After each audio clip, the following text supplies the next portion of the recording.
Tapi kita nak share kepada pendengar YB sebenarnya macam mana perjalanan politik YB ni daripada awal sehinggalah sekarang selaku Adun Permas merangkap Timbalan Ketua UMNO bahagian Pasir Gudang.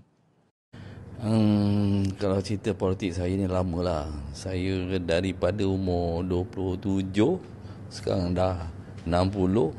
Kira tolak lah berapa. Dah berpuluh tahun dalam parti ni. Jadi memang cerita ni memang panjang.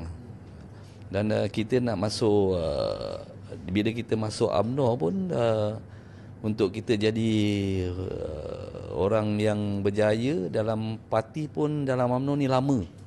Itu yang kadang-kadang orang pun bosan nak masuk, nak berjaya dalam UMNO ni. Sebab dia akan bermula daripada pemuda umur 20-an, kemudian akan ke bahagian lepas umur 40. Jadi umur-umur begitu biasanya tak ada tempat yang istimewa lah, ataupun tak, dia masih tak berjaya belum berjaya dalam parti. Dan ketika itu juga, kalau kita rasa kita tak sabar, memang kita akan terkeluar jugalah daripada kumpulan dalam kumpulan orang-orang yang berjaya.